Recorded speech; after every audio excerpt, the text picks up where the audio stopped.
Hola a todos y bienvenidos otro día más al podcast Derecho Marítimo para Estudiantes.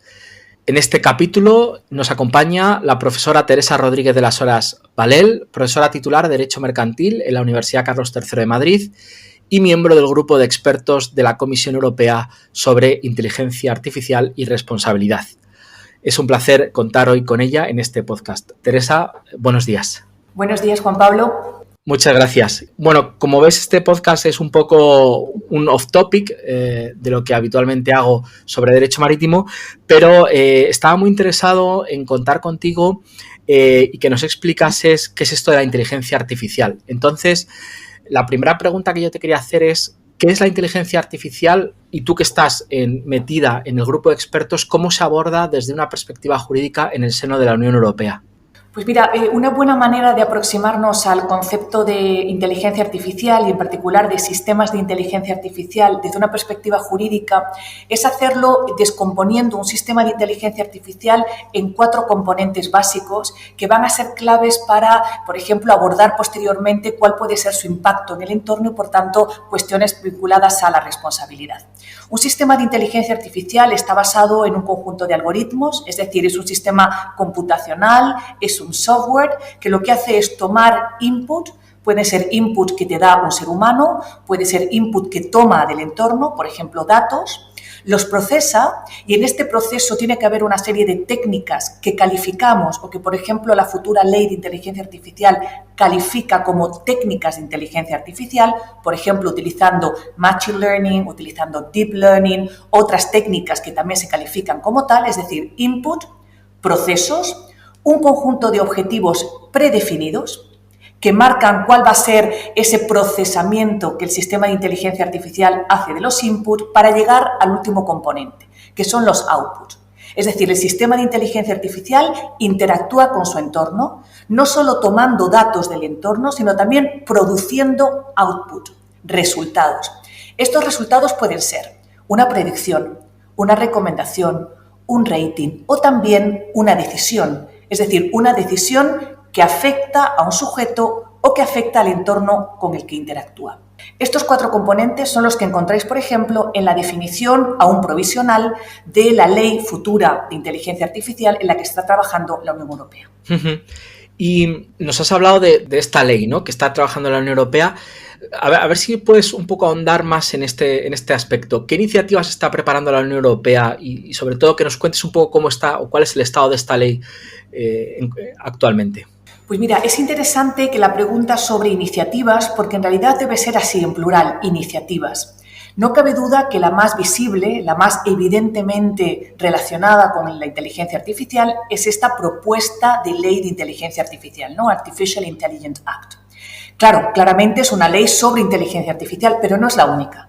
Déjame que agrupe las iniciativas en 3 grandes grupos. Primero, estas iniciativas que claramente se refieren a inteligencia artificial, en particular esta ley de inteligencia artificial, que es un modelo regulatorio. Es decir, es una iniciativa que lo que trata es de identificar sobre la base del riesgo qué tipo de sistemas, mejor dicho, qué tipo de usos y aplicaciones de la inteligencia artificial por su alto riesgo deben estar prohibidos, cuáles deben ser calificados como alto riesgo y quedar sujetos a importantes obligaciones de control, de cumplimiento, de valoración del riesgo y otra serie de obligaciones de transparencia e información, y cuáles se consideran de riesgo medio o de riesgo bajo y que por tanto pueden satisfacer plenamente la normativa únicamente con unas obligaciones básicas de transparencia. Este tipo de iniciativas las llamaríamos regulatorias. Hay otro conjunto de iniciativas que, sin embargo, no hablan de inteligencia artificial, pero claramente están, de alguna manera, permeadas por el uso de sistemas automatizados, de sistemas algorítmicos y, por qué no también, de sistemas algorítmicos que utilizan técnicas de inteligencia artificial. Es decir, las iniciativas actuales en materia de servicios digitales, la DSA, de mercados digitales, la DMA, o el ya aprobado reglamento Platform to Business, y de manera reiterada hablan de moderación de contenidos algorítmica, resolución de conflictos sobre base algorítmica, automatización en los ratings, sistemas de resolución de quejas basado en algoritmos. Es decir, están asumiendo que se utilizan sistemas algorítmicos y entre estos sistemas algorítmicos puede haber técnicas de inteligencia artificial. Este tipo de iniciativas pasan desapercibidas cuando hablamos de inteligencia artificial, pero incorporan también interesantes obligaciones que tienen que ver con el uso y las aplicaciones de la inteligencia artificial. Y luego tenemos otra tercera iniciativa, que es en la que he trabajado desde el año 2018, cuando la Comisión Europea crea el grupo de expertos sobre nuevas tecnologías y responsabilidad, incluyendo de forma clarísima, de forma primaria, la inteligencia artificial, y que publica un informe a finales del año 2019 sobre cuáles podían ser los retos que la inteligencia artificial plantea al régimen de responsabilidad. Este es el tercer grupo de iniciativas, es decir, aquellas que se centran en adecuar los sistemas de responsabilidad en sus diferentes vertientes. Ya veremos ahora, si te parece interesante, cuáles son las más importantes en relación con los desafíos de la inteligencia artificial. Y en este momento nos encontramos en un proceso muy interesante en el que ha sido el Parlamento Europeo el que ha propuesto a la Comisión una posible recomendación para que haga un reglamento, una propuesta de reglamento sobre responsabilidad por daños causados por sistemas de inteligencia artificial. Vamos a profundizar un poco en esto, ¿no? En cuál es la evolución del planteamiento y cuáles son las expectativas sobre esta regulación de responsabilidad por daños causados por sistemas de inteligencia artificial. Es decir, mucho se ha hablado sobre inteligencia artificial y se lleva unos años, como tú bien dices, hablando de ello, y en su momento se habló personalidad robótica o personalidad digital, se habló de posible responsabilidad como producto defectuoso, es decir, se encuadraron en algunos parámetros conocidos actualmente para intentar incardinar la inteligencia artificial en esos parámetros que conocemos. Entonces, mi pregunta es, ¿la responsabilidad por daños causados por sistema de inteligencia artificial tiene cabida en los sistemas que conocemos hoy? ¿O se debe crear un nuevo sistema que dé respuesta a esta responsabilidad? Pues mira, sobre este tema te doy primero cuál fue la propuesta, las conclusiones que en este informe del 2019 propusimos desde el grupo de expertos. Está basado en 3 claves. La primera es, no es el momento de proponer esta sugerente idea de la personalidad jurídica de los sistemas autónomos o robóticos, ¿no? Con sistemas de inteligencia artificial, porque probablemente no soluciona el problema y genere otras dificultades adicionales. Segunda propuesta, en la medida de lo posible se deben seguir utilizando los regímenes de responsabilidad existentes hasta el momento, es decir, contractual, de responsabilidad civil extracontractual, que está, como sabes, muy poco armonizado a nivel europeo, y también, y esto es lo interesante, los sistemas vinculados a la Directiva de Producto Defectuoso. Tercera propuesta, no obstante lo anterior, estos sistemas muestran dificultades para adecuarse a las particularidades de los sistemas de inteligencia artificial, que deben refinarse, que deben limarse, y además es muy probable que no logren una equivalencia plena en la compensación de las víctimas, cuando, a diferencia de los daños causados por otros sistemas, el daño está causado por sistemas de inteligencia artificial. Por tanto, ¿esto qué provocó? ¿Estas propuestas a qué nos llevan? Nos llevan a, primero, repensar y reajustar los sistemas existentes, con el deseo de que sigan funcionando aun cuando haya sistemas de inteligencia artificial. ¿Qué se necesita? Primero, el proceso en el que está ahora mismo la Unión Europea, que es una consulta abierta para redefinir la Directiva de Producto Defectuoso, tratando de identificar dónde están los claros puntos de fricción con los sistemas de inteligencia artificial. Te resumo 3 muy evidentes. El primero, ¿cabe en el concepto de producto un sistema de inteligencia artificial, teniendo en cuenta que hasta ahora ya era dudoso que los intangibles fueran considerados producto? Segundo, ¿realmente podemos aplicar elementos como, por ejemplo, la idea de que una mala decisión de un sistema de inteligencia artificial es un defecto? ¿Se puede considerar un defecto cuando a veces la decisión es errónea o es dañosa simplemente porque los datos eran inadecuados o porque ha aprendido de manera incorrecta? Tercero, entre otras muchas cuestiones interesantes, la Directiva de Producto Defectuoso está basada en la idea de que el producto está terminado, se pone en el mercado y a partir de ahí, de alguna manera, es un producto cerrado, es decir, es un producto que no evoluciona, es un producto que puede causar daños porque ya ese daño venía de un defecto originario, bien de diseño, bien de información, bien de fabricación. Con un sistema de inteligencia artificial esto no es correcto, porque un sistema de inteligencia artificial es lo que a mí me gusta llamar un producto abierto. Es un producto que evoluciona, que interactúa con el entorno, que depende del uso que le dé el propio usuario, que tiene que estar actualizado, que necesita upgrade, que necesita parches de seguridad.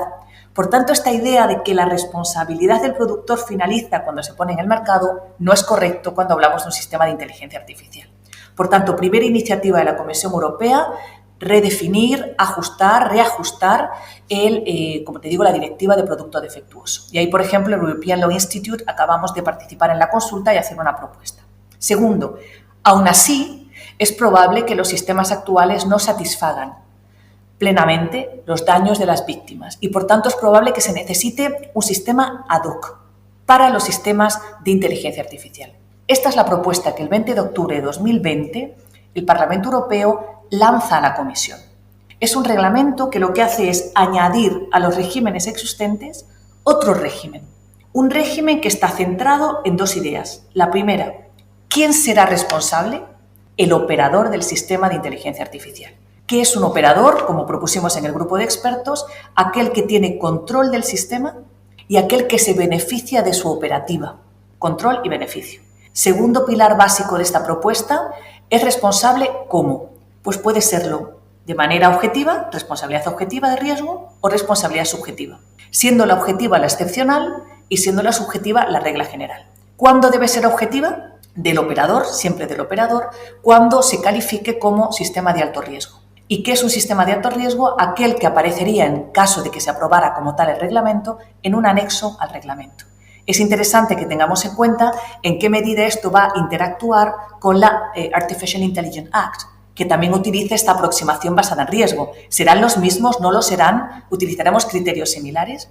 Si no es de alto riesgo, se aplica responsabilidad por culpa. Y aquí también es interesante para aquellos que quieran profundizar que se analice cómo definir los deberes de cuidado de un operador con respecto a un sistema de inteligencia artificial. ¿Qué significa ser diligente? Seleccionar adecuadamente el sistema de inteligencia artificial, monitorearlo, supervisarlo, mantenerlo actualizado, hacer todas las actualizaciones y upgrade que fueran necesario y, por supuesto, asegurar que hay siempre un control humano que de alguna manera identifica posibles desviaciones y puede mitigar los riesgos. Este es el panorama tan apasionante en el que ahora mismo se encuentra la agenda regulatoria europea en este tema. Muchas gracias, Teresa. Y ya solo para acabar, una última pregunta, y es ¿cómo está la Unión Europea respecto de, por ejemplo, su gran competidor, podríamos decirlo en ese sentido, que es Estados Unidos? ¿Estamos muy a la cola de Estados Unidos en este aspecto? ¿Estamos por encima de Estados Unidos? Un poco, ¿tú qué sabes de esto? ¿Cuál es tu opinión? Es una magnífica pregunta y además te doy mi opinión, pero además basada, por ejemplo, en cuál fue el análisis que presentó en la comisión de ADA, ¿no? Que es lo que se llama en el marco del Parlamento Europeo la comisión relacionada con Digital Market, Digital Economy en general. Pues bien, en este informe que se presenta por parte del relator se advierte lo siguiente. La Unión Europea, desde el punto de vista de innovación en inteligencia artificial y capacidad de poner estas soluciones en el mercado, a pesar de los esfuerzos, sigue manteniéndose en una segunda posición con respecto al motor económico tan potente que es Estados Unidos. Por tanto, desde el punto de vista de liderazgo en innovación, no logramos mantenerlo en primer nivel. No obstante, es clarísimo que la Unión Europea sigue teniendo un liderazgo y un potencial extraordinario en materia regulatoria. Por tanto, todos estos esfuerzos que se han centrado en generar un marco normativo y regulatorio potente que equilibre adecuadamente reducción de riesgos con promoción de la innovación, protección de derechos con protección de las empresas, libertad de empresa, innovación y creatividad, todo esto probablemente la Unión Europea logre crear, igual que con el GDPR, un modelo de referencia para otros países. Por tanto, líderes en regulación, pero no logramos que este liderazgo en el marco regulatorio hasta ahora nos coloque como líderes del mercado. Probablemente China ocupe otra posición de gran importancia y probablemente lo haga con una importantísima inversión en innovación y unas barreras de entrada muy bajas en materia regulatoria. Por tanto, como siempre, la Unión Europea se encuentra en una posición de equilibrio complicada. Cómo lograr proteger intereses, derechos, crear un marco regulatorio muy estricto, pero a la vez que no ahogue la innovación interna y que de alguna manera se nos vaya fuera de los confines de la Unión Europea. Esta es la situación que actualmente nos encontramos. Pues Teresa, muchísimas gracias por esta didáctica exposición que nos has hecho sobre inteligencia artificial. Agradecerte el que te hayas pasado por este podcast y nada, a todos los alumnos y los que escuchan este podcast, recomendaros que sigáis los trabajos de Teresa, porque en el ámbito de la inteligencia artificial y en general de todo lo que tiene que ver con la innovación tecnológica y el derecho es una experta. Así que Teresa, muchísimas gracias. Muchas gracias, Juan Pablo, y muchas gracias, encantada de haber estado con vosotros en el día de hoy. Pues concluimos aquí este episodio dedicado a los aspectos introductorios a la inteligencia artificial. Espero que os haya parecido interesante. Muchas gracias por vuestra escucha y nos vemos la próxima semana en el podcast Derecho Marítimo para Estudiantes.